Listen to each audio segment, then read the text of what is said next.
Hello, नमस्कार, good evening मेरे प्यारे शेर शेरनियों। तो स्वागत है एक बार फिर से UP Bihar MP Rajasthan board के क्लास 12 के मैथ सॉरी भौतिक विज्ञान के चैप्टर नंबर 1 के लेक्चर नंबर 11 में। तो आज हमारा ये टॉपिक का लास्ट होने वाला है। सारे टॉपिक हमने कवर कर लिए हैं और गॉस के नियम का अनुप्रयोग जो बचे हैं उसको करेंगे और गॉस के नियम से कूलॉम के नियम की प्राप्ति हम करेंगे और उसके बाद हम नेक्स्ट वीडियो में आपको पूरा फार्मूले का रिवीजन करा देंगे, कौन कौन से फार्मूले हैं। तो इस शुरुआत करते हैं सेशन की एकदम शानदार जबरदस्त तरीके से। सेशन पसंद आए तो सेशन को लाइक शेयर जरूर कीजिएगा। तो आइए बढ़ते हैं आगे। कह रहा है गॉस के नियम से कूलॉम के नियम की प्राप्ति। तो गॉस के नियम से हम सबसे पहले एक गोली पृष्ठ ले लेते हैं। हमने क्या किया, सबसे पहले एक गोली पृष्ठ ले लिया। हमने क्या किया, एक गोली पृष्ठ ले लिया। हमने क्या किया, सबसे पहले एक गोली पृष्ठ ले लिया। हमने माना एक बिंदु आवेश Q बिंदुओं पर स्थित है। माना इस गोली पृष्ठ में बिंदुओं पर कोई आवेश प्लस Q स्थित है। तो इससे r दूरी पर हमें पृष्ठ पर क्या करना है, इससे r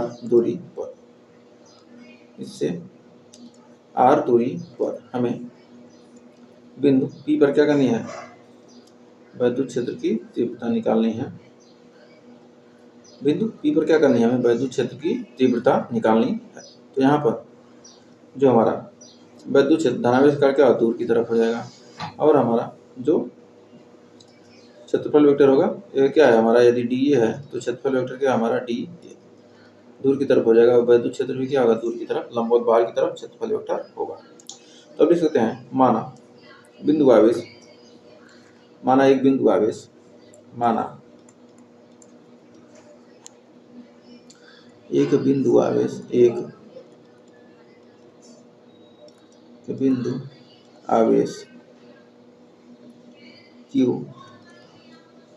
बिंदुओं पर स्थित है। माना एक बिंदु आवेश Q बिंदुओं पर स्थित है, बिंदुओं पर स्थित है,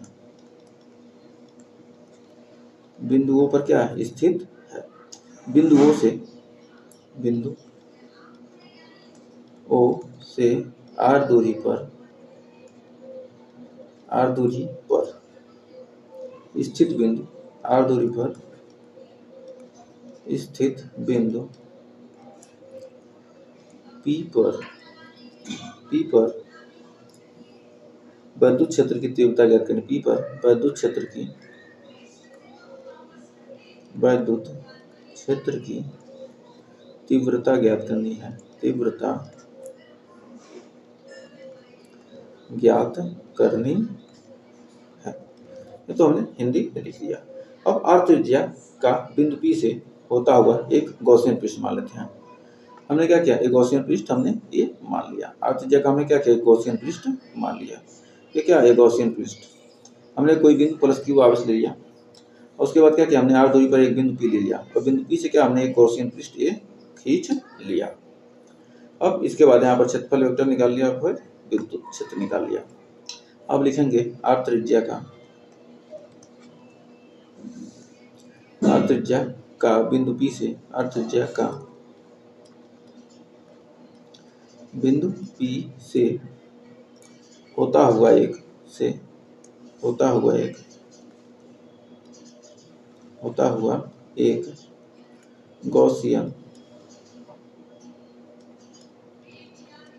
गॉसियन पृष्ठ खींचते हैं,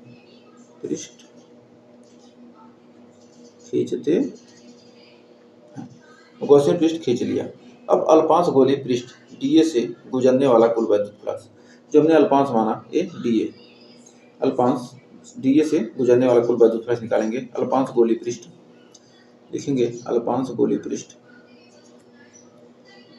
अल्पांश गोलीय पृष्ठ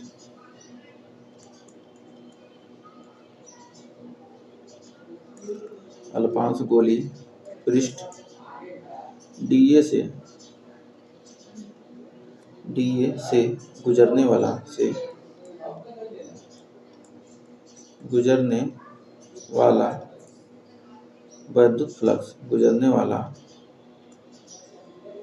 वैद्युत फ्लक्स डी फाई ई, गुजरने वाला वैद्युत फ्लक्स डी फाई ई बराबर हो जाएगा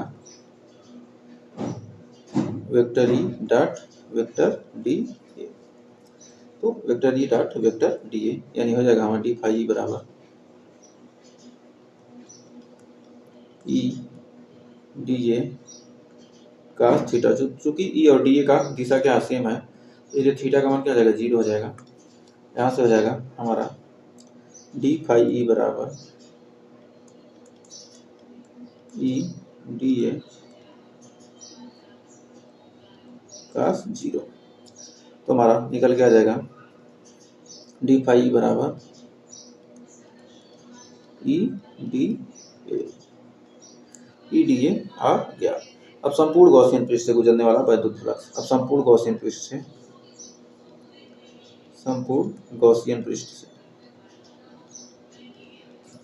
गॉसियन पृष्ठ से गुजरने वाला वैद्युत फ्लक्स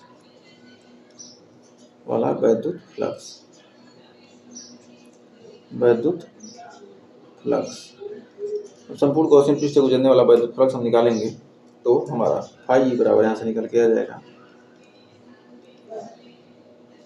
इंटीग्रेशन डी फाई। तो डी फाई का मान हमारा कितना है, ई डी ए और डी का हमारा समाकलन आ जाएगा। यहाँ से हमारा फाई बराबर निकालेंगे, यहाँ से फाई ई बराबर, यहाँ से ई बाहर आ जाएगा, क्लोज इंटीग्रेशन डी ए हो जाएगा। अब डी ए का समाकलन करेंगे तो हमारा हो जाएगा ई ए।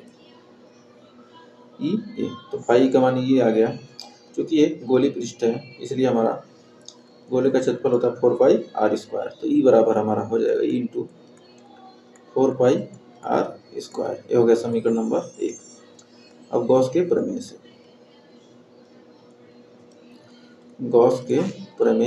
से हमारा फाई बराबर होता है क्यू अपान एप्सिलॉन नॉट। ये हो गया समीकरण नंबर 2। अब समीकरण 1 व 2 से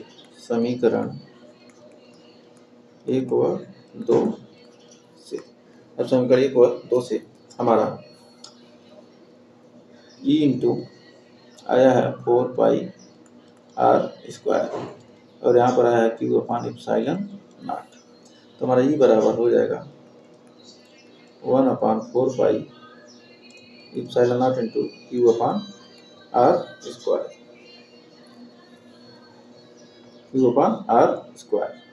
हमारा वैद्युत क्षेत्र का फार्मूला निकलकर यहाँ से आ गया ई बराबर क्यू अपान एप्सिलॉन नॉट। यहाँ से हमारा वैद्युत क्षेत्र का क्या आ गया, फार्मूला निकलकर आ गया वैद्युत क्षेत्र की तीव्रता का। अब वैद्युत क्षेत्र की तीव्रता क्या गया, यदि बिंदु P पर परीक्षण आवेश Q0 रखा है, यदि जो हमारा बिंदु P है यहाँ पर यदि कोई परीक्षण आवेश Q0 रख देते हैं, बिंदु P पर कोई परीक्षण आवेश Q0 रख देते हैं, तब यदि बिंदु P पर लिख सकते हैं, यदि बिंदु P पर कोई परीक्षण आवेश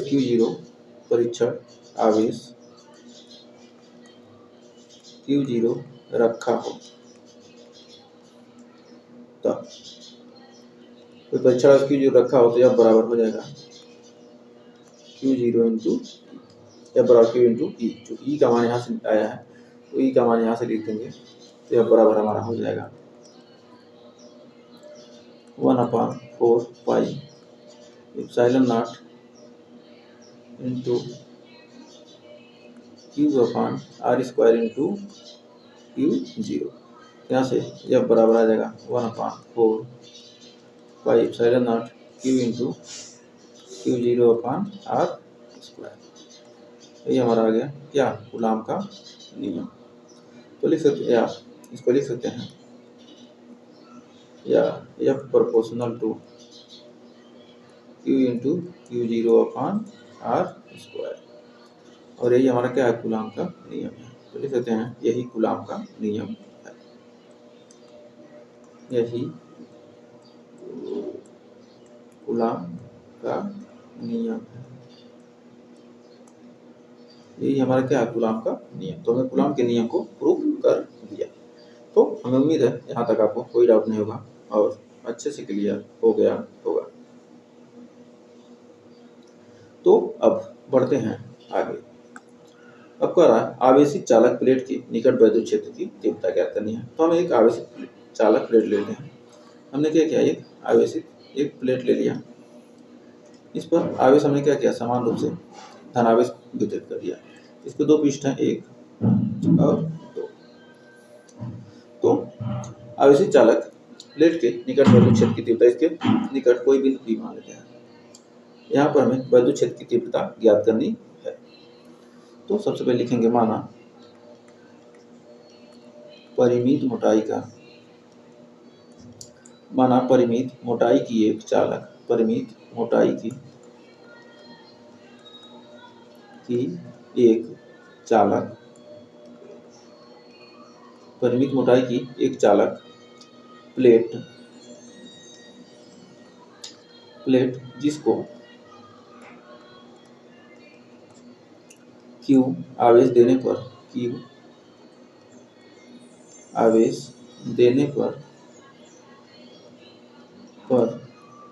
आवेश प्लेट के दोनों बाहरी पृष्ठ पर आवेश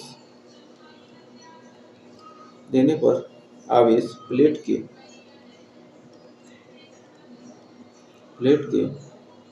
दोनों बाहरी पृष्ठ पर एक समान रूप से वितरित हो जाता है। पृष्ठ पर एक समान रूप से वितरित हो जाता है,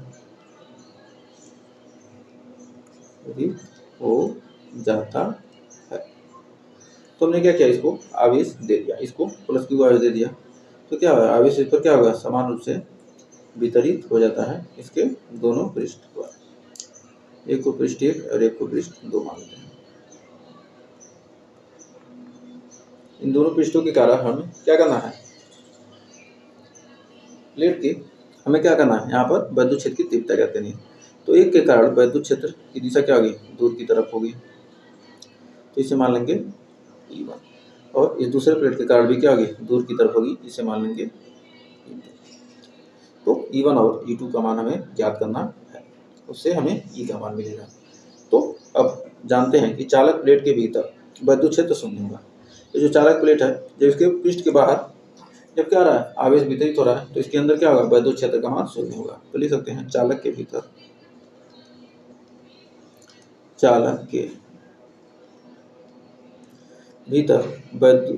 भीतर वैद्युत शून्य होगा, वैद्युत क्षेत्र शून्य होगा, वैद्युत क्षेत्र शून्य होता है। आवेश क्या होता है, पृष्ठ पर होता है, तो उसके भीतर क्या होता है, वैद्युत क्षेत्र हमेशा शून्य होता है, ध्यान रखिएगा। अब पृष्ठ 1, अब लिख सकते हैं पृष्ठ 1 के कारण बिंदु P पर वैद्युत क्षेत्र हमारा E1 बराबर हो जाएगा, किसी आवेश चालक का क्या था, σ/2 एप्सिलॉन नॉट। अब फिर पृष्ठ 2 के कारण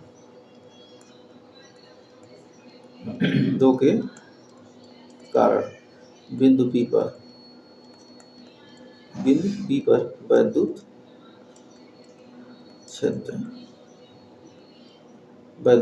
क्षेत्र हमारा क्या हो जाएगा, E2 बराबर भी हो जाएगा σ/2 एप्सिलॉन नॉट। अब बिंदु P पर परिणामी वैद्युत क्षेत्र, दोनों की दिशा क्या है, समान है। जब दोनों की दिशा क्या है, समान है, दोनों जुड़ जाएंगे। तो लिख सकते हैं बिंदु P पर परिणामी वैद्युत क्षेत्र हमारा E बराबर हो जाएगा E1 प्लस E2, यानी E बराबर sigma upon 2 epsilon not plus sigma अपान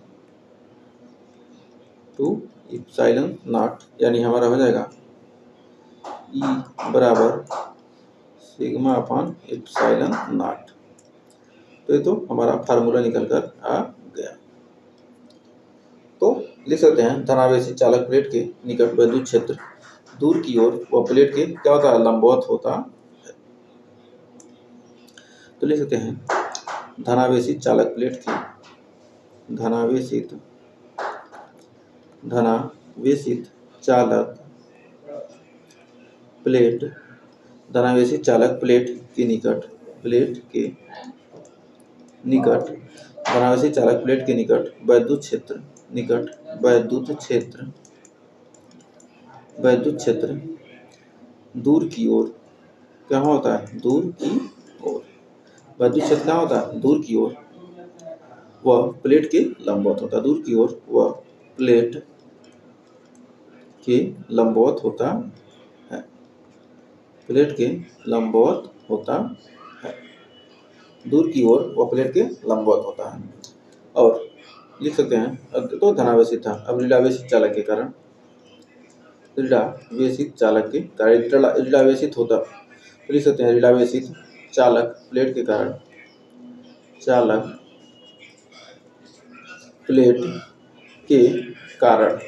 ऋणावेशित चालक प्लेट के कारण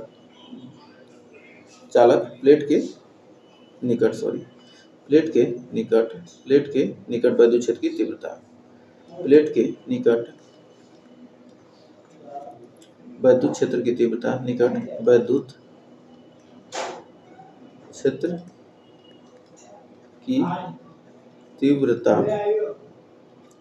क्या था, विद्युत क्षेत्र क्या था, प्लेट के निकट विद्युत क्षेत्र प्लेट के लंबवत व भीतर की ओर होता है। विद्युत क्षेत्र क्या होता है, प्लेट के लंबवत व भीतर की तरफ, विद्युत क्षेत्र प्लेट के लंबवत, ये भी क्या होगा, लंबवत होगा, लेकिन क्या होगा, भीतर की तरफ होता है, भीतर की ओर होता है, लंबवत होता है और भीतर की ओर होता है। तो उम्मीद है यहाँ तक आपको कोई डाउट नहीं होगा और अच्छे से क्लियर हो गया होगा। तो बढ़ते हैं इसी के साथ आगे।